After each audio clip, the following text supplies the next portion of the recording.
everyone. Good afternoon. Another great day of the 2021 STEM Summit. I'm Audrey Russo, President and CEO of the Pittsburgh Tech Council. And today we have students and educators joining us from over 122 educational institutions. Because if you look at the number at the bottom of your screen, that does not reflect everyone, because we are going into classrooms and we're pretty excited about that. And yesterday was amazing. Today will be amazing. Tomorrow will be amazing. So I want to thank each and every educator, administrator, school staff for the continuing work that you have done through COVID, facing everything head on, having to rise above all the challenges. But I just applaud all of you for, I know I couldn't have done it, and I am just in awe. So we applaud you and your commitments to your students and to families. I don't know where we would be without all of you.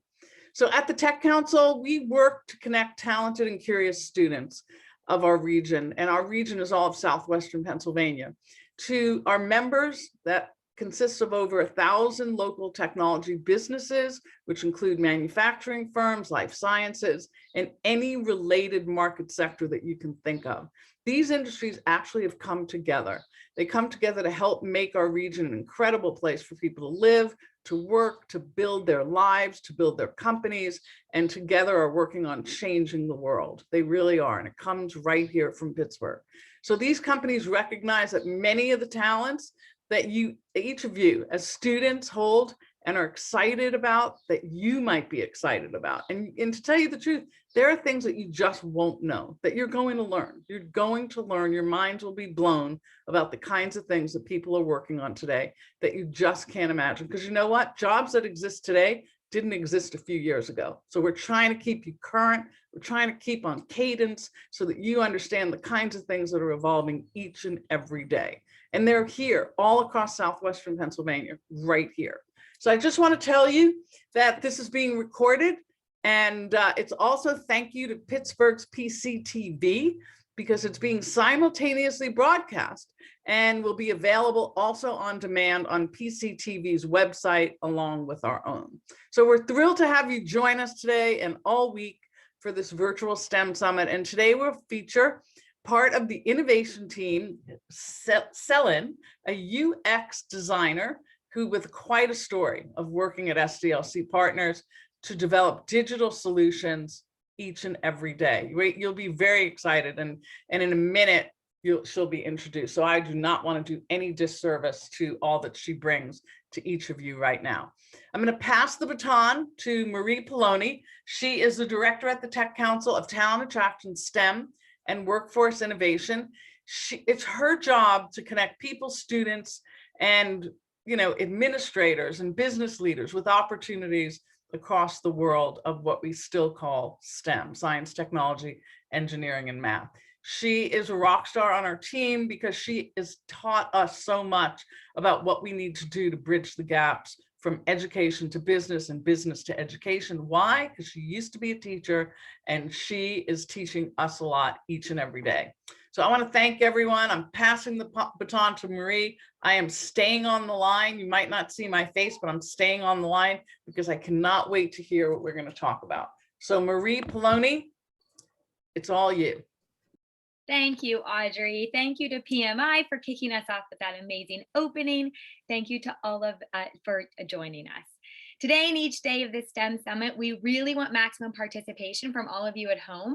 So if you look down at the bottom of your screen, you should see a hand, you should see a Q&A. If you have a question, go ahead and type it in and raise your hand. We have a senior from SciTech as part of Pittsburgh Public Schools, Leo Goldberg, who's going to do his best to get to your question at the end of Selin's presentation. Everything is very secure, and so no one will be able to see your name or question except for us as the hosts. In addition, I'll be asking questions of both the speakers and of all of you. And when that time comes, I'm going to put a polling question up on your screen for you to answer. And now I'm going to hand it over to another student co-host we have today. Josh Waller from QV is going to be introducing Selin. Go for it, Josh. Thank you, Miss Marie. Hi, guys. I'm Joshua Waller. I'm from Quaker Valley High School, and I'm excited to announce a UX designer or a user experience designer at SDLC Partners, Selin, aka Selin. She applies human-centered design to discover and solve problems people face in their everyday lives. Her goal is to complete and to understand a user's context to ensure that the technology serves their needs. She believes that improving people's lives by improving the way that people work and use their tools. She joined USDLC after finishing her master's of human computer science at Carnegie Mellon University. Before that, she worked as a game designer at Istanbul, Turkey, which is kind of cool. What's up, Selin? Hi, thank you, Josh.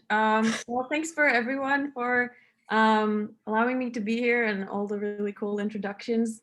Again, as Josh said, I am a UX designer at SDLC Partners, and my name is Selin. So before I get started into like what I do, what is it that I do, what is UX design and what SDLC does, I want to have you answer a couple questions for me. And I think Mary's gonna send some polls out right now. But the first question that I'm gonna ask is, what does UX stand for?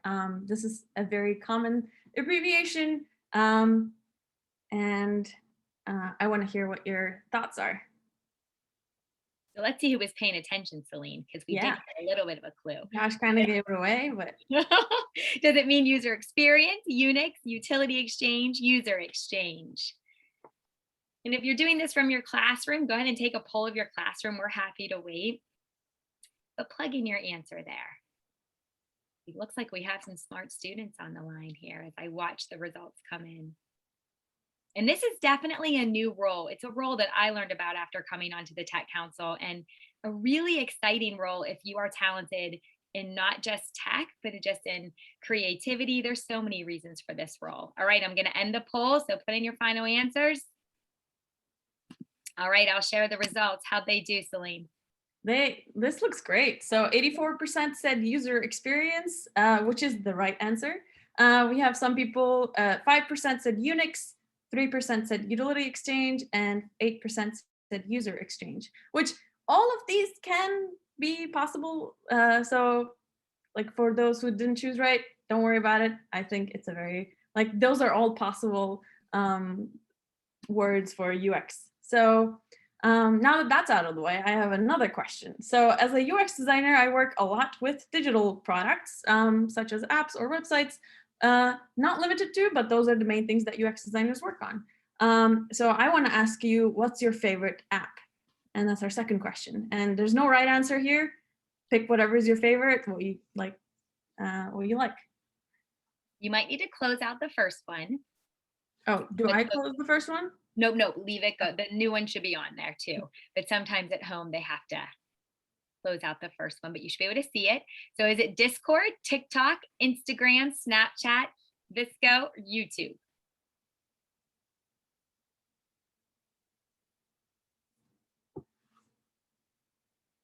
Take your time and choose them. Those are all super fun ones that suck you right in. And we're going to learn how they do that today. All right, I'll give it another couple seconds. Choose your answer and submit. All right. Oh, I still see them moving. I'm not going to click it yet. All right, 3, 2, 1. All right. So it looks like YouTube is a clear winner on this case, which I spend a lot of time on YouTube, so I agree. The second one with 64% YouTube, 14% Instagram, TikTok and Snapchat are 10% each. We have 2% Discord, and Visco didn't get any votes. Today I will talk about TikTok in particular, but there's some things that are true for all of these apps actually. So hopefully this will be helpful when you're next time using these apps, which I assume it's going to be probably today. It will probably be today for me. So I'll get to sharing my screen.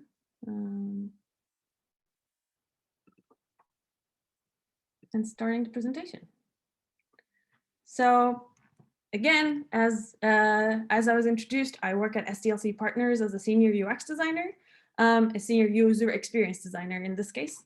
And today I want to talk about just, brief introductions about me, what SDLC does, and then I'll talk about what UX design is, and then I will talk about some real life examples from TikTok and some other things. And I want to talk very briefly about if you're interested in this. UX design is a very, very big field where you can kind of do very different things with the same base start. So I want to talk about what you can do today if you're in high school or middle school or even in college if you're interested, just to kind of even be more mindful of the products that you use. Moving forward, so about me. As they said, I grew up in Turkey, right here, and I moved to US around 4 years ago, for my master's degree. Before that, I studied industrial engineering for my bachelor's. Industrial engineering in this case is mostly statistics, but I was really interested in computer science classes and design. So I did a minor in design and visual arts, and kind of discovered this world of human-computer interaction, which is the main discipline that kind of feeds into user experience design, but you can kind of end up there through many different pathways. I did my master's at Carnegie Mellon, and then after that, I started working as a UX designer at SDLC Partners. Throughout my journey, I worked a lot in projects in healthcare. And very briefly, I also worked as a game designer because I was really into game design, which is, maybe you thought about this, but video games are actually the top point of UX design, where you have to create a whole experience for your players who's going to enjoy and keep playing the game and hopefully have a good experience, that is. So I want to very briefly talk about that too, because I think it's a little bit more interesting than healthcare, just to kind of introduce. But to talk about SDLC Partners, SDLC Partners is a consultancy, which means that we help other companies achieve their goals. A client usually comes to us, and we try to solve their problem by working together with them. That's why we have the words collaborative, fit to purpose, which means like we're flexible. We have experience in specific industries that might be useful to a client. So the expertise that people provide helps clients solve their problems. And of course, this is done nothing is done in a vacuum. So everybody cares about timelines and how long a project's going to take, how costly it's going to be. And those are also stuff that SDLC helps clients with.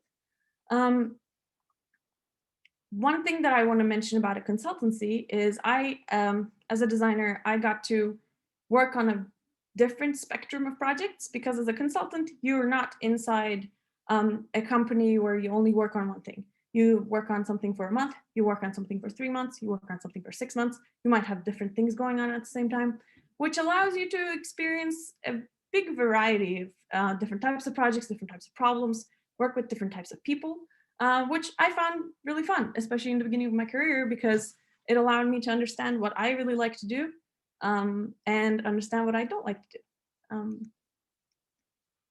Moving forward, I want to talk about design.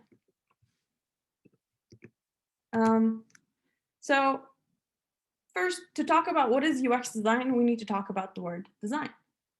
And I have the description over here. Design is the process of imagining and planning a creation of projects, systems, buildings, vehicles, etc. It's about creating solutions for people. So the biggest difference from design from art is you're not creating a product for the creating sake. It's not like art. You have to solve a problem with the design. And anything that you see around you that was man-made was designed by somebody, intentionally or unintentionally, but it was designed and somebody made the decisions to make that thing that size, that shape, that color, or work the way that it works. So just some examples. A ladder is built so that it's safe. So you can climb up and it's not going to topple over. So there are certain design decisions that were made so that, for example, the beam in the middle helps it from going all the way out. Or a lemon squeezer in this case helps you squeeze a lemon and not deal with the little seeds. An iPhone is usually given as a really big, important design point in the history of design because it allowed the connection of a lot of digital design and a lot of hardware design to work together seamlessly, and putting somebody's needs first who's going to use that iPhone. And Tesla, in this case, is a car, and cars are very complex machines that require a lot of thought into safety, efficiency, and also the fact that it needs to look good so it sells well. So all of these, no matter how small or complex, have a lot of design decisions that are made about them. And if you are interested in design, the first thing that you do is start to see what's around you, what kind of decisions were made, and just get curious about it, so that you start understanding that people made these decisions so that these products exist in your life today. And if, as I said, if somebody makes a design decision unintentionally, that usually ends up in very frustrating products. Things click, they don't work. When you're using, you have a hard time. You have to write the instructions of how to use it. So those things, when that's when the designer is not doing a very good job, or the person who's designing it is not even aware that they're designing it. So that's why roles like mine exist to help companies make stuff that are going to be not frustrating for their users. So now that we define design, I'm going to take a sip of water. I want to talk about user experience design. And user experience design, as you see in this description, is the process that design teams use to create products that provide meaningful and relevant experiences to its users. So the words meaningful and relevant are key here because it requires a team of people or individual to really think about what their users need. So if you're going to climb a ladder, you have to think about a person who might be 100 pounds might use it, a person who might be 250 pounds might use it. So they have to make it so that it's strong enough to hold a range of human weight. And similarly in user experience design, which is normally digital, like the most common UX design is digital, but it could be services. It could be a full-on experience, like going to Disneyland or getting your vaccine. There are all kinds of aspects that are not just the digital product, but the whole experience of getting to that item, buying it, or being exposed to that whatever process that is, and until you get rid of it, or if it's a service, until you're done with that service and go back home and you're done using it.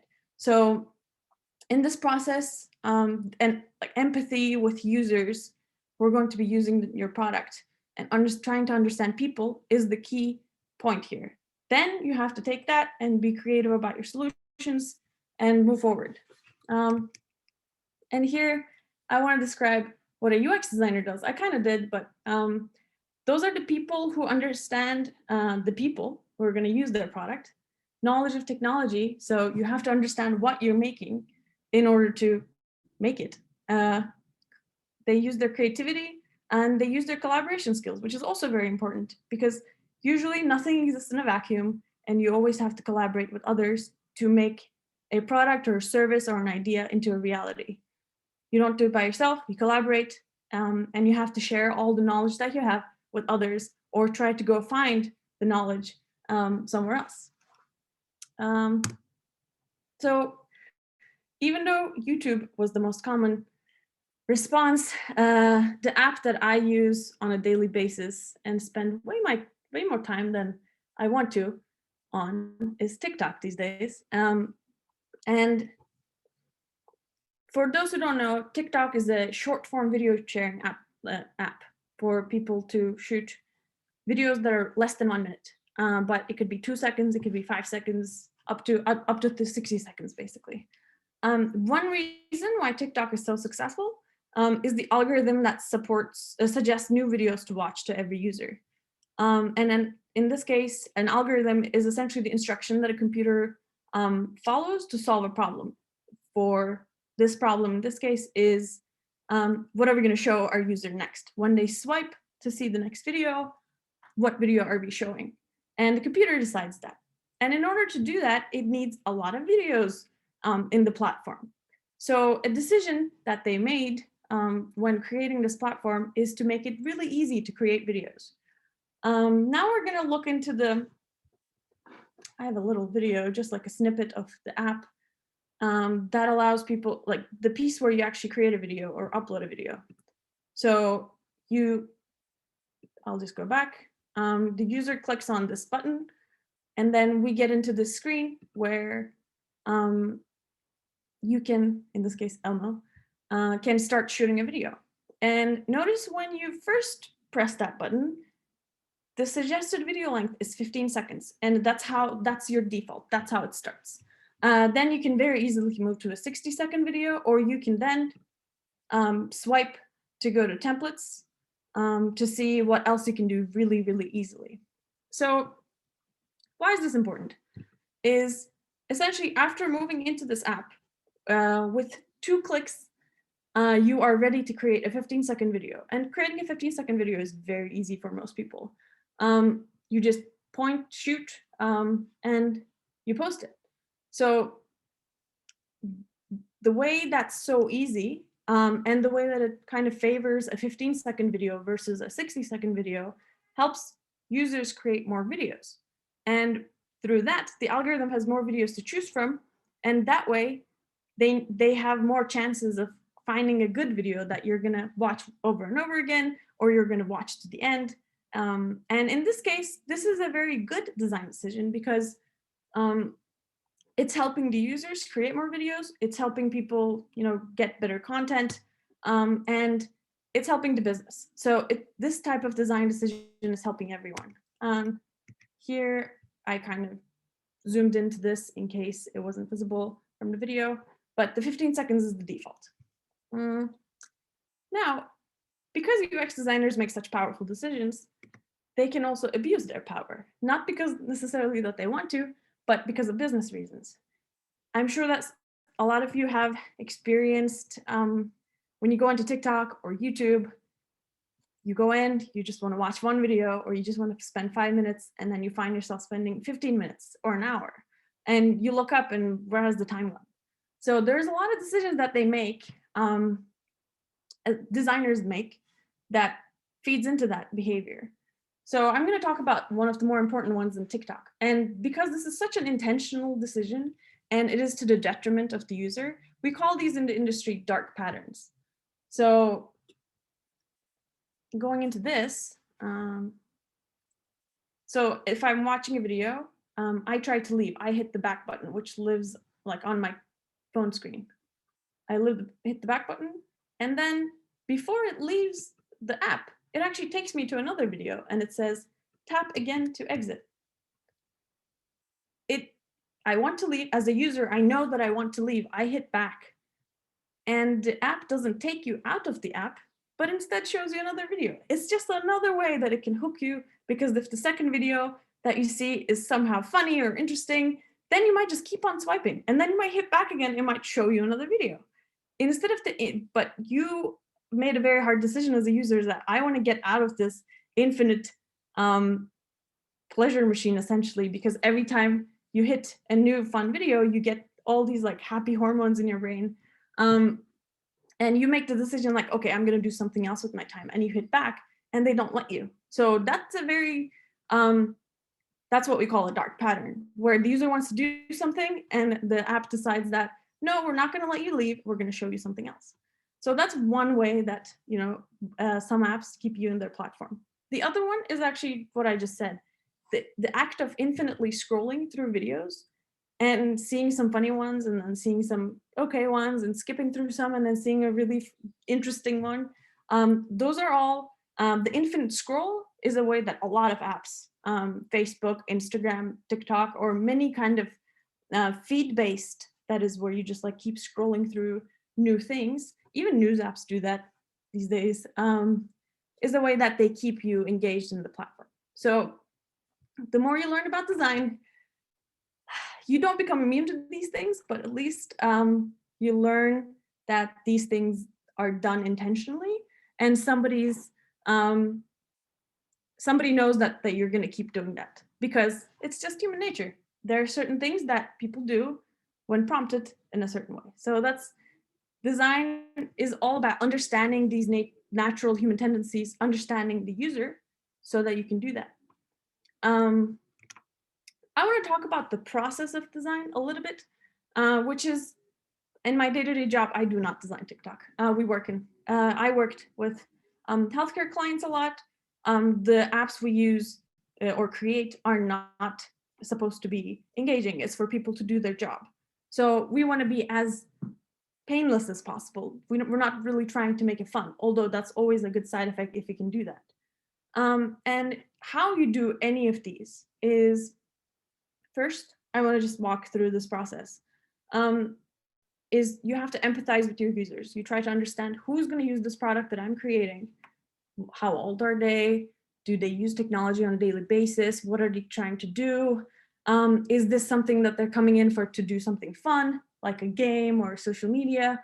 Or is this something that they just want to, pay their credit card bill and just get out of the bank app? The goal of a payment structure is not to keep people there. You just want to have people pay and then get out of the way.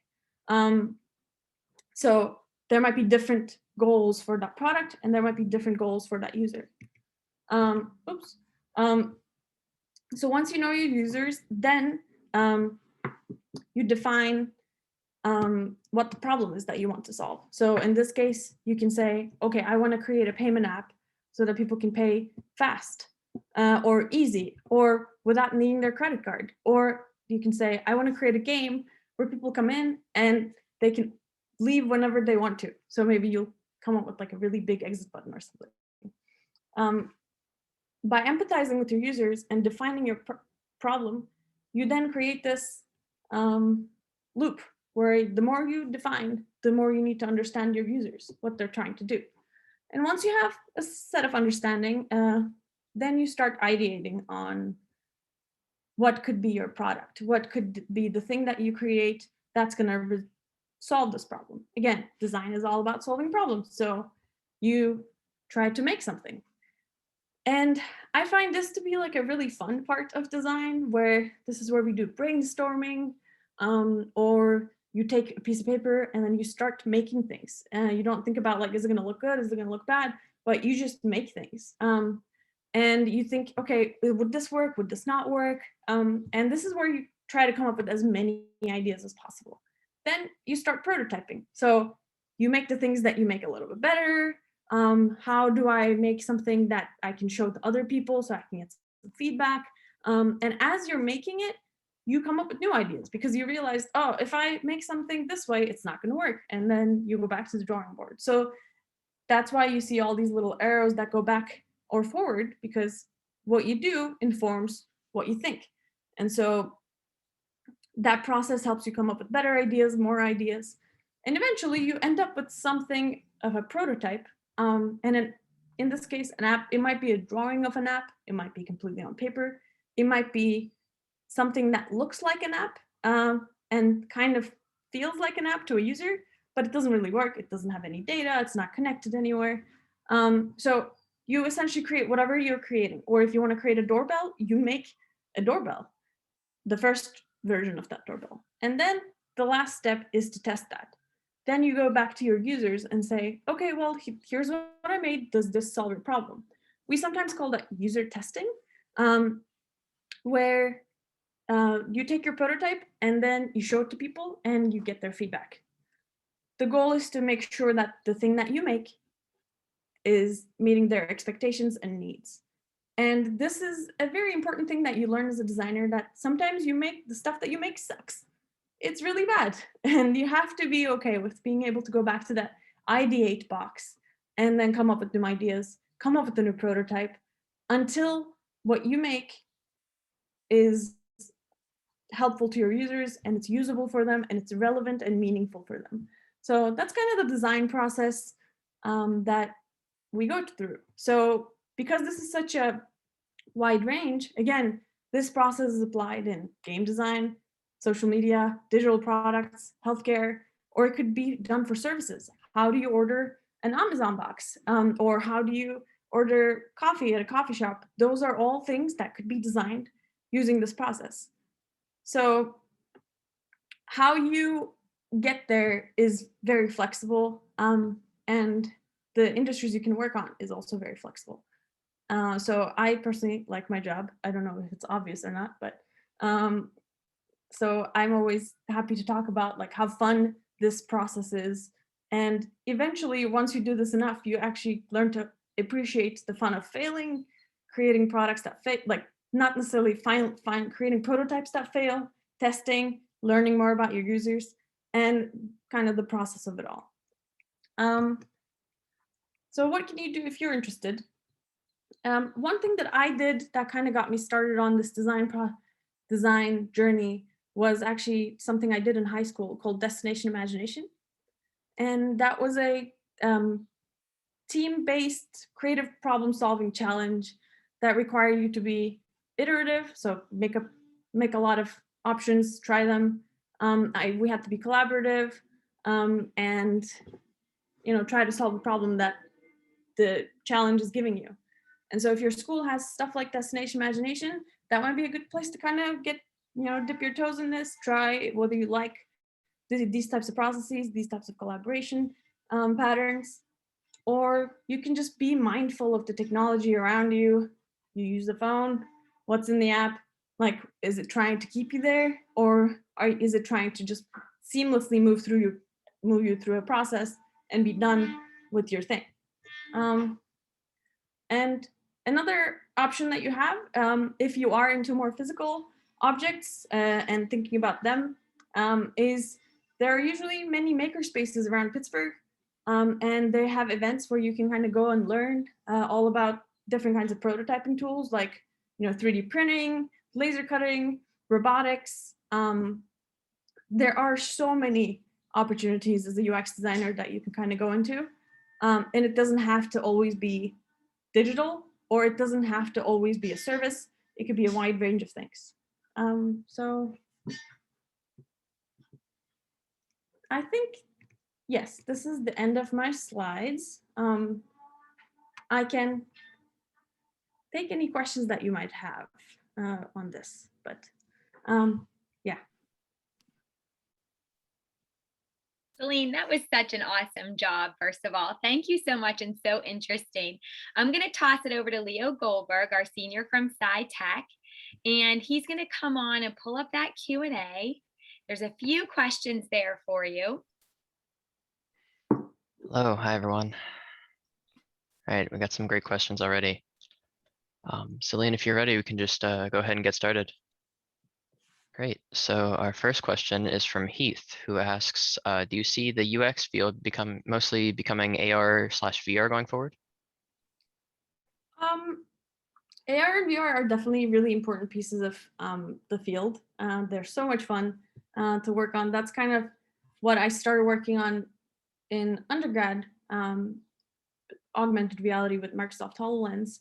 And my answer is no, because UX, as I said, is so broad, and all kinds of digital or service solutions are needed for all kinds of things that are not necessarily AR or VR. That being said, I think they're going to get much bigger. There are going to be much more jobs because that's a space that is growing in a way that's like really interesting, and it's very spatial. So not everybody has the skill set to kind of work in that. So if you are interested in that, getting some tools or downloading Unity to your computer and playing around with things, there's so many free resources. That's definitely, like, there are so many jobs out there that work on that. Yeah, all right, great. Next question is from Darla, who asks, what have you seen recently in the world that a UX designer was used in a negative way and recently, and or in a positive way? One thing that I want to clarify is in a lot of these cases where I talked about, dark patterns and evil design and all kinds of things, usually designers are people who are trying very hard to understand their user base. So they don't necessarily want to make those choices, but the business kind of requires a certain collaboration, or business has needs, and nothing really is the action of one person. So it's always a team that says, hey, we need to do this because our stakeholders or our shareholders want this, or there's a group of users who want this. So it's not always up to the individual. Usually designers are the ones in the company who kind of argue for ethics if they can, and they say, okay, well, it's going to be bad for the users, and they don't always win every fight. So I think dark patterns or infinite scrolling is one of the worst things that is happening to our generation and the generations that are coming after us, because it's sucking up so much time in a way that's really hard to get out of. Even when, again, I'm not immune to any of these things. I spend so much time on TikTok or YouTube that more than I would like to admit. So just knowing these things helps you be a little bit more mindful. And similarly, stopping those practices or pushing back or like educating people about this is also one way a lot of designers can make a big difference. Yeah, that's great. So another question from Anonymous asks, what was one of the most interesting UX design challenges you ever worked on? I think I worked on designing a sailing navigation app on a Microsoft HoloLens augmented reality headgear as part of my graduation project for my bachelor's degree. And it was a really interesting project because one, it was 3D, two, I had to learn how to sail to kind of get around that. It was really fun. Istanbul has lots of boats and like lots of water. So it was really, really fun in that sense. And it's interesting because you have to really think about, okay, it's a really nice day, it's sunny. That puts you in a different perspective. You don't have water on your glasses. Versus if it's a really dark day or windy day, you get a lot of water. So how do you deal with that? How do you make different choices? And how do you assign like a whole space around you, like different things in 3D? Those are really fun questions. And I had a lot of fun, testing with people, exploring that and learning about that. So if you can work on something cool like that, I mean, just chase whatever's cool, I guess, in college, because those are times where you can really experiment on those. Yeah, that sounds pretty challenging. So new question was, what was your first project that you worked on? I think it's hard to define a first project, because if you want to think about experience design, that could be anything. My mom really liked hosting people in our house as guests for, staying over a night. And I would fold all the towels in a way that, looked really fun. So you could take that as a project because it's an experience that you provide to people, or you can kind of say, okay, I designed this app that's works this way or does that. So I think there's no project that's too small to get started. If you're interested, you can kind of think about this or apply this to any kind of topic, as long as your goal is to kind of understand someone and solve a problem. Yeah, wonderful. I have a question about how you said you had a master's in computer human relations. Can you talk a little bit more about that? Because I've never heard of that before. Yeah, so it's human computer interaction, and it's a degree that Carnegie Mellon offers, but it's also getting much more common in other universities as well. Some colleges offer that under different names. Some people say interaction design. Some people say it's a degree. Usually you don't get degrees under UX design. People have degrees in interaction design, communication design, human computer interaction, sometimes robot human interaction, sorry.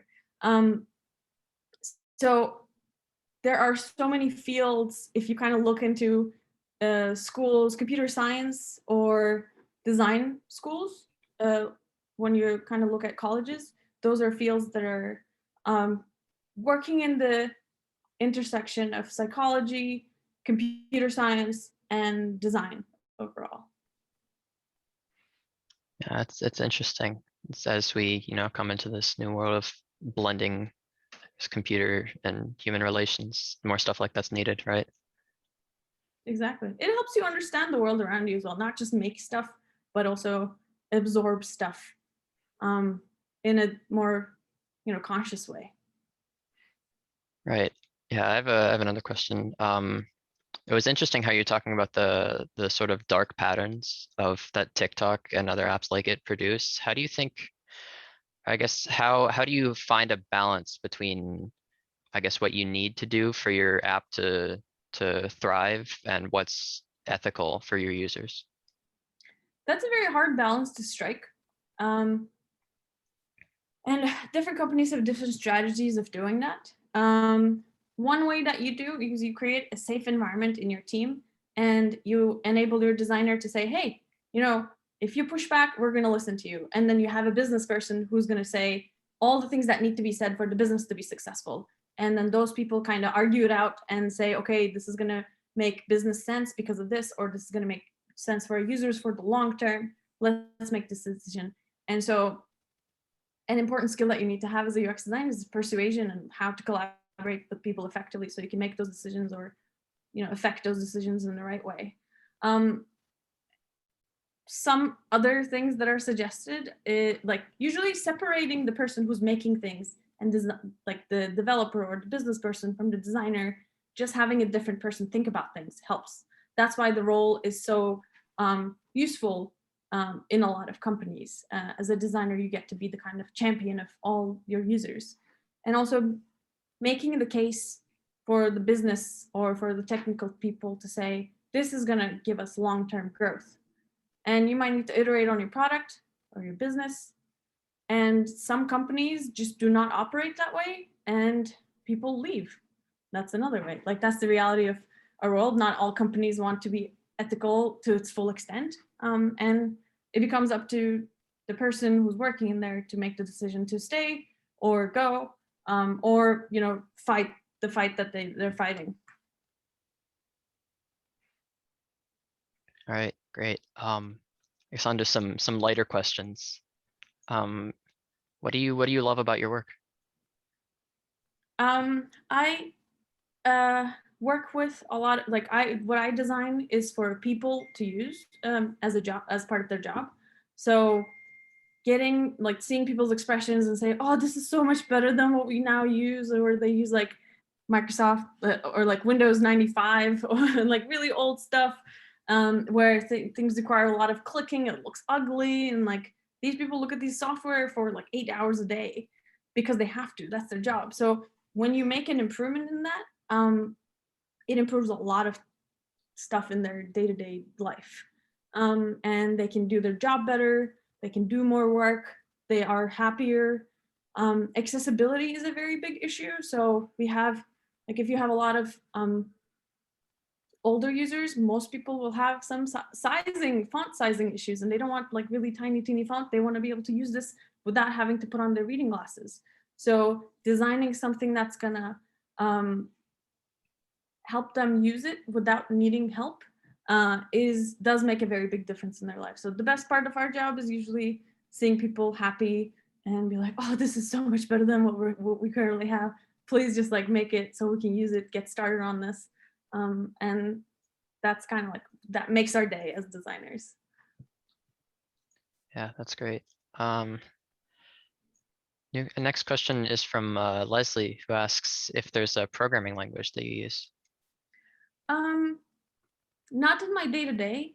I like to kind of spend time with stuff in my personal time, like outside work, but as part of work, knowing HTML, CSS, JavaScript, just being able to talk to technical people is what you need to know. Just overall how programming languages work, very basic, what's an if statement, what's a loop, all kinds of what's an array. Just knowing those very simple terms help you communicate with others better, but I never actually have to write code as much. CSS is sometimes used more for designers who want to kind of create web experiences. And in my free time, I do like to play around with Unity, and those are very flexible with whatever language that you want to code in.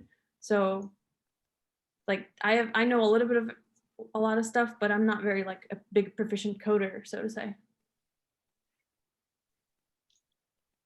Okay.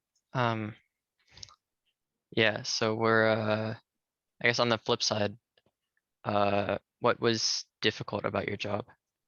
What is difficult about your job?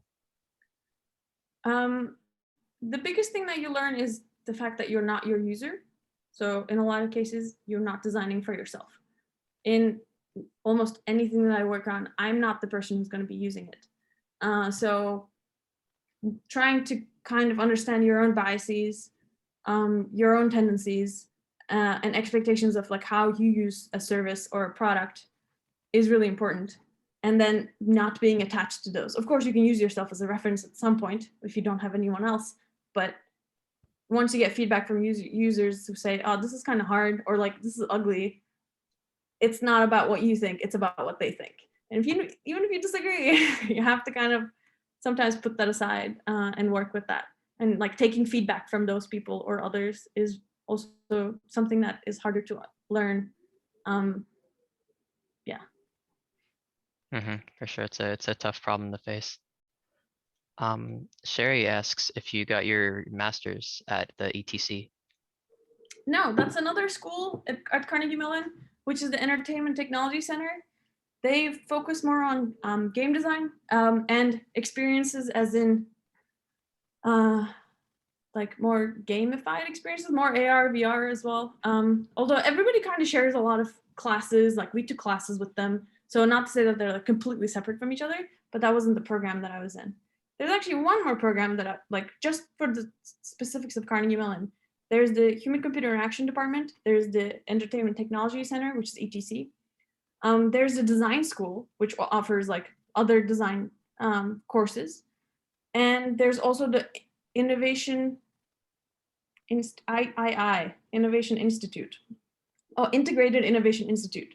And people from all of these groups can kind of work as designers. Other people can too, but just because like those are the most common schools at Carnegie Mellon that kind of have product designers or UX designers or product managers who kind of go out into the world and work these types of job descriptions. For sure. Okay. From Leslie, we have, could you give a specific example of a start to finish project, including how long it took for you to complete?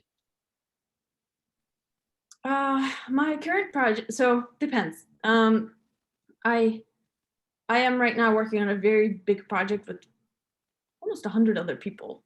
And that project started in February 2019. No, sorry, May 2019.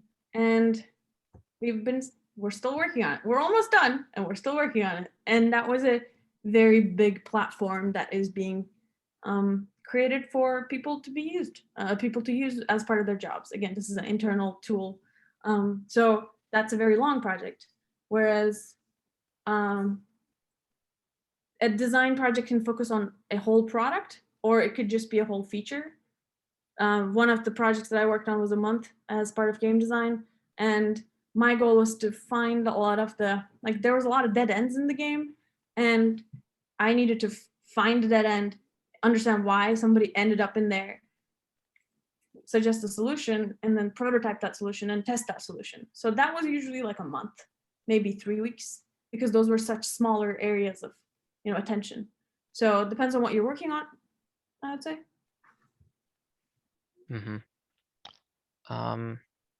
Right. One person asked, what was the coolest project that you've worked on, in your opinion?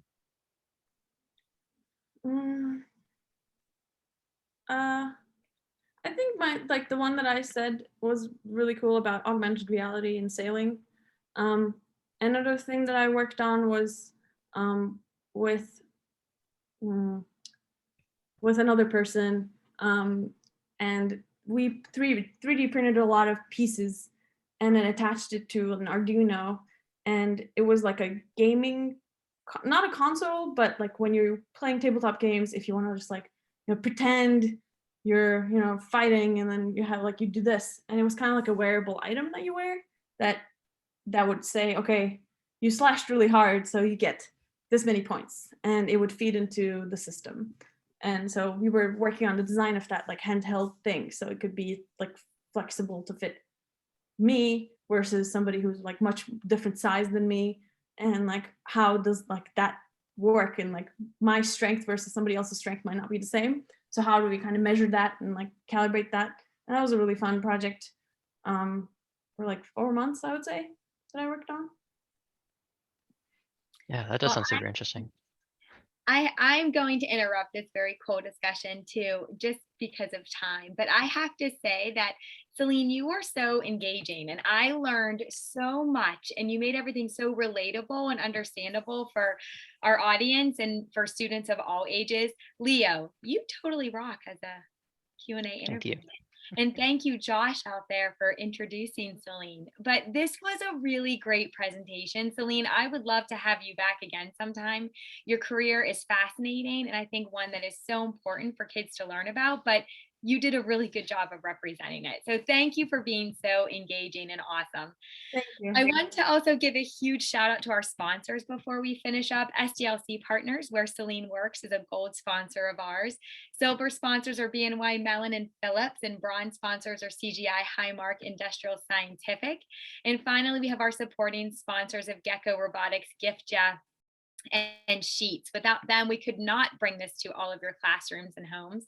So thank you so much. We hope that you join in the rest of the week. Selin is just another edition of a very exciting week. Coming up, we have Astrobotic tomorrow. If you're not familiar with Astrobotic, they actually send rockets and robots into space. They have contracts with NASA, and we're going to be listening to them and also going into their Moonshot Museum, which is going to be opening up in the next year. We have Gecko Robotics on Thursday, which create industrial robots that really climb the walls like gecko lizards, go into manufacturing plants and industrial sites. I'm super pumped up for Gecko Robotics. And then on Friday, this one will not be recorded just because of the nature of the content that Dr. Joe is going to talk about. But he comes to us from the neurological surgical department, and he's going to be talking to us about his work with professional athletes. So please join in Friday live. All of this is recorded and available in our library. We'll be sending out a link to all of those recordings, not just for this STEM Summit, but for the ones of the past. But thank you for joining us. We hope to have you back the rest of the week. And Selin, I truly cannot thank you enough. Thank you for the amazing work you do, and thank you for the insight you gave us today. Thank you for letting me be here for Tech Council and like everybody who was part of this, and Josh or Leo especially. And thank you, Audrey.